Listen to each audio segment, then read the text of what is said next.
Hello everyone. Ẹ kújọ́ mẹ́ta, ẹ wò. Ẹ kújọ́ mẹ́ta ẹ̀yin subscribers wa ẹ jọ̀ọ́ ẹ má bínú. Mo mọ̀ pé tí mo máa ń retí show lóríṣiríṣi. Ẹ wò mo wà on vacation ní ìṣẹ́dùnmọ̀. Tí ẹ bá wà on vacation like that, ó yẹ kéèyàn ní fun. So gbogbo nǹkan tó ṣe lórí social media ó mà lágbára o. Hey bá mi Ọ̀jájá. Hey. Ọ̀jájá fìdí ọ̀tẹ̀ já wọn láyà já wọn mọ́lẹ̀ kí ló dé bàbá kí ló dé what is going on ẹni kẹ́ káwọn olórí síta bá ṣe ń kà wọ́n ní 1 2 3 4 5 6 7 àwọn àlè gan tó tiẹ̀ wà nǹkan àwọn gan àwọn yẹn gan ṣe pọ̀ lóríṣiríṣi tẹ̀kọ̀ ń kó wọn lé tẹ̀ ń kó wọn lé tẹ̀ ń kó wọn lé ẹjọ́ bàbá Ọ̀jájá àwọn tó rí ẹdẹ fi hàn ẹjọ́ àwọn ọmọ tẹ̀ ń kó wọlé lọ́tún lọ́sì tẹ̀ ń kó wọlé tó ń yọ síbí lọ́tún lọ́sì àwọn olórí lóríṣiríṣi ṣé ẹ lè manage wọn ṣá àwọn ò fẹ́ gbọ́ pé ní olórí lọ serve ní breakfast o a fẹ́ gbọ́ pé lọ serve bàbá Ọ̀jájá ní breakfast o because ó dẹ̀ ti get started báyìí o à ń ta olórí láàfin Ọ̀jájá o highest bidder ló bá dé o highest bidder ló bá dé tó bá ti lówó lọ́wọ́ tó dẹ̀ gbé dání ó yọ síbí wá ṣùgbọ́n tó bá ti lówó lọ́wọ́ tó ní anything má yọ síbí wá o à ń ta olórí láàfin Ọ̀jájá báyìí ni o kí ló dé kí ló dẹ̀ ṣẹlẹ̀ kábíyèsí lọ́tún lósì ìyàwó tó lórí ẹdẹ fi o lọ́tún lósì tó dẹ̀ ń wọlé lọ́tún lósì ẹ̀yin olórin tẹ́ ń wọlé lọ́tún lósì ẹ̀yin ìyàwó ò ní mẹ́ni o ẹ̀yin ìyàwó ò ní mẹ́ni o òótọ́ ọ̀rọ̀ ló délẹ̀ yìí ta láti sọ kábíyèsí ẹ jọ̀ọ́ ìbéèrè ò fàjà o ẹ̀kọ́ mi máa ń ṣe ìbéèrè lọ́wọ́ yín bàbá ìbéèrè ò dẹ̀ fàjà kábíyèsí ẹ jọ̀ọ́ àwọn obìnrin kí ọkọ mo béèrè lọ́wọ́ yín the other time náà mo ní pé káwọn àyàbá jáde lóríṣiríṣi lọ́tún lósì tí mo ṣe show yẹn rẹpẹtẹ àdẹ̀dúpẹ́pẹ́ gbọ́ sí wa lẹ́nu but however ẹ jẹ́ káwa náà tún wò ó logically ṣé àwọn tó ń wọlé yìí ṣé àwọn tó ń wọlé yìí tó ń wọlé yìí definitely Naomi ń lọ ní December last year 2021 a dẹ̀ ti wà ní October and sin 2022 kò tí ì pé ọdún kan kábíyèsí tẹ̀tí fáwọn obìnrin lóríṣiríṣi so my concern is this pé a tún lè blame Naomi much ipe o lọ because with the way things are it is very obvious pé ó dàbí ẹni pé àwọn ladies yìí wọ́n ti wà láàfin ó dẹ̀ jẹ́ reason tí Naomi fi kúrò ní ààfin kábíyèsí mo mọ̀ pé fẹ́ fi jọ bàbá yín Lámídì bàbá wa kábíyèsí o Adéyẹmí kí Ọlọ́run tó bá wa tẹ́ wọn sáfẹ́fẹ́ rẹ̀ but however àwọn ọmọ tó ń wọlé lọ́tún lósì tó ń wọlé lọ́tún lósì kábíyèsí can you manage them you know what is on ground kábíyèsí ẹ mọ nǹkan tó wà on ground o ṣe lè manage gbogbo àwọn obìnrin Mariam and co yìí tí gbogbo wọn wọlé lọ́tún tó ń wọlé lósì yìí ẹ wo voice note tó tún send síta lórí Mariam bóyá ẹnìkan ti ń fẹ́ yín tẹ́lẹ̀ tí Mariam wá gbà mọ́ yín lọ́wọ́ tó ń ṣàlàyé fún wa nínú fídíò ẹ̀ because àwọn èèyàn wà attentive because àwa máa ń ṣìyàn létí ní page tiwa yìí pé it's like Mariam ló ṣe wedding yẹn fún rẹ̀ tẹ́ bá wo speech tẹ̀yìn náà fúnra yín ẹni ẹ fẹ́ sùn ẹni wọ́n jí ẹ̀wọ̀n sọ pé àwọn èèyàn máa ti pọ̀ ń ta rẹpẹtẹ o ẹ̀yin sọ pé kán jẹ́ kẹ́ sùn díẹ̀ kábíyèsí wọ́n tún wá jí kábíyèsí ọkùnrin tó bá fẹ́ ṣèyàwó fóbìnrin kì mà kì í sùn jọ ìyàwó kábíyèsí kò mà kì í sùn lọ́jọ́ ìyàwó ilé ta máa fi tọ́ mọ ìrìmà ló máa wò àwọn obìnrin tó ń wọlé do they really love you genuinely ṣáwọn èèyàn béèrè question yẹn pé do they really love you genuinely àbí wọ́n kàn wá sí palace torí fame ṣé wọ́n really love yín pòkè if anything at all pé we are ready to sacrifice our life to be there for Ọba to be there for the king to be there for Ọ̀jájá come rain come shine kábíyèsí ẹ rò dáadáa o ẹ rò dáadáa because téèyàn bá máa fẹ́ obìnrin ẹ mọ nǹkan tó wà ní grand kábíyèsí ẹ gbọ́dọ̀ jáwọn obìnrin tó nífẹ̀ẹ́ yín dénúdénú tó fọkàn tán yín tó máa fẹ́ yín tàwọn ọmọ tẹ́ ẹ bí tó máa fẹ́ yín tẹbí taratara yín kò ń ṣe àwọn tó wà for their own selfish interest pé torí pé wọ́n wọlé torí pé wọ́n fẹ́ ní title of olórí wọ́n fẹ́ ní prefix olórí to their names kábíyèsí ẹ rò dáadáa o kábíyèsí ẹ rò dáadáa because tó ń wọlé lọ́sùn tó ń wọlé lọ́sùn tó ń wọlé lọ́sùn tó ń wọlé lọ́sùn tó ń wọlé lọ́sùn tó ń wọlé lọ́sùn yìí àti mọ mission wọn àti mọ kí ni mission every one of them mo dẹ̀ wọ́n pé gbogbo wọn pápátá mi máa refer to them as concubines because Naomi lẹ́fẹ́ tẹ showcase to the world pé Naomi lẹ́fẹ́ ká tó bẹ̀rẹ̀ sí ní rí gbogbo àwọn tó ń yọ ṣíbí tó ń yọ fork tó ń yọ knife tó ń yọ gbogbo ẹ̀ tó ń wá lọ́tún lọ́sì tó ń ṣe wedding like even gbogbo wedding tí gbogbo wọn ṣe gan you are not there.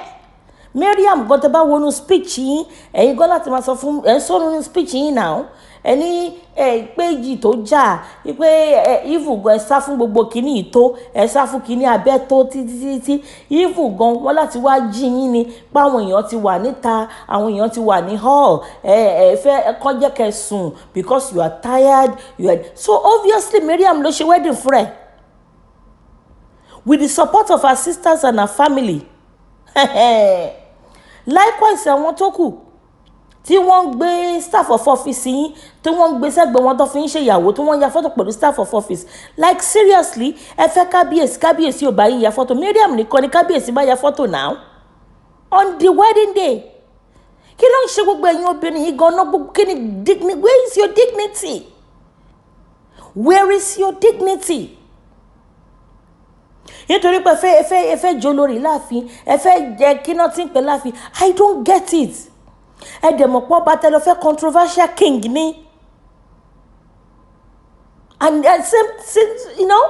mo ṣe pé gbogbo nonsense gbogbo oríṣiríṣi ni ọmọ Naomi yẹn rí ló ṣe sọ pé goodbye to bad radiance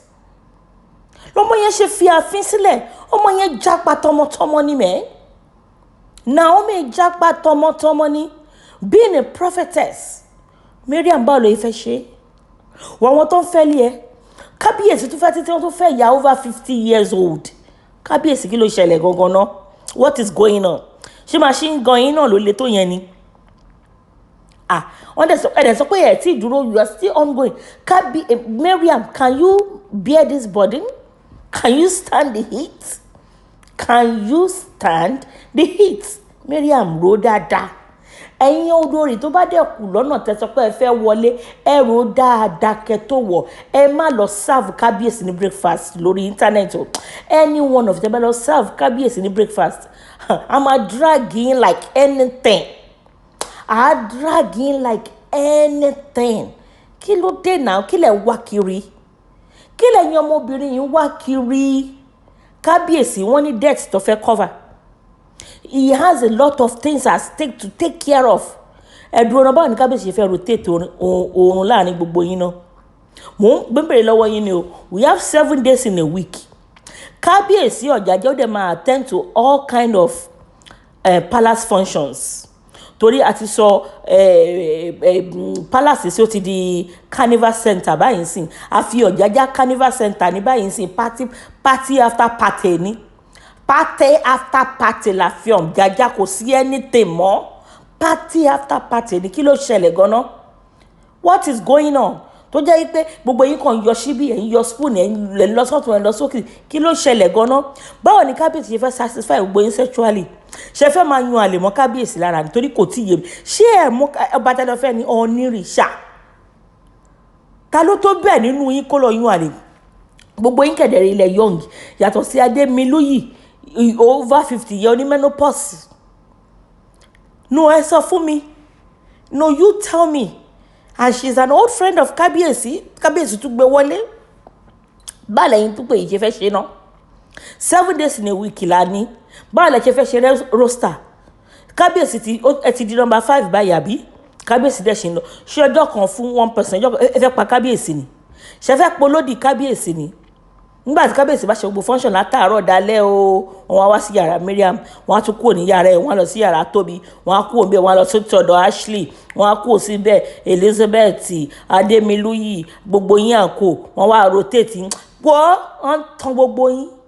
wọ́n tán gbogbo yín ẹ mọ̀ pé ohun tó wà lẹ́yìn ọ̀fà ju òjé lọ like seriously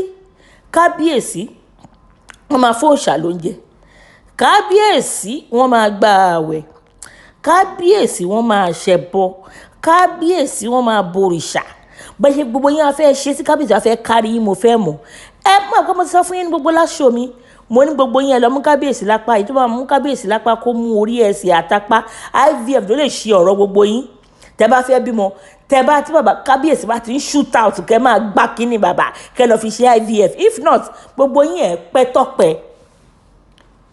you think it's a joke ṣe fi pé palace kábíyèsí dẹ̀ sí láwọn concubines lóríṣiríṣi Mariam pẹ̀lẹ́ tiẹ̀ o pẹ̀lẹ́ tiẹ̀ Ashley pẹ̀lẹ́ tiẹ̀ náà ṣó ti gbọ́ Tóbi ẹ̀yin náà pẹ̀lẹ́ sí ṣé pé gbogbo yín lẹ young ẹ dẹ̀ fẹ́ kí kábíyèsí kó satisfy yín kó máa ẹ mọ̀ pé kábíyèsí ti wọ 45 nsìn àbí ṣe rò pé wà sexually active kó máa wà bẹ́ẹ̀ títí wọn gbogbo yín ẹ̀ ń tanra yín because mi mọ̀ nǹkan tí gbogbo yín wá káàkiri mi ò mọ̀ nǹkan tí gbogbo yín tẹ̀ ń wá káàkiri tẹ́ bá wá sọ pé wọ́n fẹ́ lọ máa serve kábíyèsí Ọ̀jájá ní breakfast ní orí social media a máa forò gbá gbogbo yín dì ní ẹ̀ ní láìkẹ́ rárá ẹ̀ ní láìkí nǹkan tó máa ṣẹlẹ̀ ẹ wo èyí tí Ládé tún ṣe fún Mariam I'm sure Láìdé àti Mariam ọ̀rẹ́ ni wọ́n náà kí ló dé tí gbogbo yín blame Láìdé kí ló dé tẹ̀ ń castigate ẹ̀ tẹ̀ ń bu pé ẹ ń jowú ni kábíyèsí ni náà tí kábíyèsí tí wọ́n bá ṣe oríṣiríṣi pẹ̀lú gbogbo àwọn ladies ṣé kan máa bọ́ta máa sọ̀rọ̀ ni no ẹ bẹ jẹ́ ká bá ara wa sòótọ́ ọ̀rọ̀ kábíyèsí òun ni paramount ruler Yorùbá land kí kábíyèsí kọ́ kọ́ọ̀bù machine gun wọn ẹ kọ́ọ̀bù machine gun yín that throne is a sacred throne of Ilé-Ifẹ̀ of the whole of Yorùbá gbogbo nǹkan kọ́ ni kábíyèsí máa balẹ̀ so gbogbo ẹ̀yin obìnrin ni kábíyèsí ló ń balẹ̀ káàkiri tó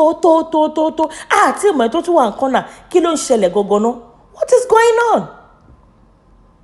tó wá di pé gbogbo yín wá ń yọnu lọ́tún ẹ̀ ń yọnu lọ́sì ẹ̀ yí oríṣiríṣi ẹ̀kọ́ sọ oríṣiríṣi ọ̀rọ̀ sí kábíyèsí tí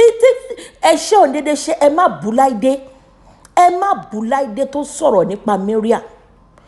tí wọ́n bá ní kọ́kọ́ ṣe pẹ̀lú kábíyèsí Láìdé ò ní sọ̀rọ̀ so ẹṣẹ́ òǹdédé ṣe kẹ́ stop ẹ̀yin èèyàn ẹ jẹ́ ká wà logical with our thinking and our reasoning àti bá ṣe máa sọ nǹkan tá a bá ń blog ọ̀rọ̀ wa tá à ń ṣe vlogging gbogbo àwọn tá a bá ń ṣe vlogging ẹ jẹ́ ká máa ronú dáadáa ká tó máa sọ̀rọ̀ wa ẹ jẹ́ ká sọ fún kábíyèsí náà kó pa kíní wọn mọ́ kí ló ṣẹlẹ̀ tó jẹ́ pé ọ̀sẹ̀ọ̀sẹ̀ lẹ́ ń fẹ́yàwó what is going on hunger èèyàn mú ní lóde ebi ń pa àwọn èèyàn rí pé ojoojúmọ́ lẹ́ ń ṣe patí ní palace ojoojúmọ́ lẹ́ ń ṣe patí ní palace ẹ gbé kíní síta kó pé mo fẹ́ fìdí àwọn èèyàn lónìí o mo fẹ́ fìdí àwọn èèyàn lọ́la o patí kábíyèsí kí ló ṣẹlẹ̀ na Yorùbá nation nídìí gbogbo ìyàwó tẹ̀ ń kó jọ yìí lọ Yorùbá nation nídìí gbogbo Yorùbá as a whole àṣẹ Yorùbá nation Nàìjíríà tó jẹ́ pọ́ ọmọ Yorùbá wọ́n nídìí gbogbo ìyàwó tẹ̀ ń kójọ tẹ̀ lójoojúmọ́ lẹ̀ ń dáná pàṣí kí ló ṣẹlẹ̀ tẹ́tẹ́ ìṣàṣẹ lójoojúmọ́ lóríṣiríṣi ẹ̀tún níyàwó mi tún bọ̀ gbogbo yín lọ ń yọ síbí wá gbogbo yín kẹ̀dẹ̀rẹ̀ kábíyèsí ọ̀pá lọ́ fi ń dúró lọ́ fi ń ṣọkọ fún yín tẹ̀ ìyá fọ́tò pẹ̀lú ọ̀pá sẹ́yìn ladies ṣiṣẹ́ wà ókè ṣá ọkọ tẹ́ ẹ fẹ́ gan kò bá yín ya fọ́tò Mariam gan lọ wọ́ kábíyèsí ni kábíyèsí gan sọ in his speech now ipa wọn sùn wọ́n ní káwọn sùn díẹ̀ wọ́n sọ pé àwọn èèyàn ti wà ń ta kọ́ máa bọ̀ nǹkan kan bẹ́ẹ̀ this and that kò jọ bẹ́ẹ̀ kó wọ́n fọ́ọ̀sì kábíyèsí tí Mariam gan bá wà kẹ́fù gan staff of office gan lòun gan ló máa dúró àsọkọ fún yọ ìyàwó kí ló ṣe gbogbo yín tẹ̀lé reason tẹ̀ ń ṣoríṣiríṣi káàkiri ẹ̀rẹ̀ ọ̀nà tó bá àwọn kan tún ń bọ̀ ẹ̀yìn kan tí kábíyèsí tẹ̀ sí lè fẹ́ ìyá 50 ẹ̀yìn ìyá 60 70 tẹ́ bá lọ́gbọ́kọ tẹ́lẹ̀ ní owó lọ́wọ́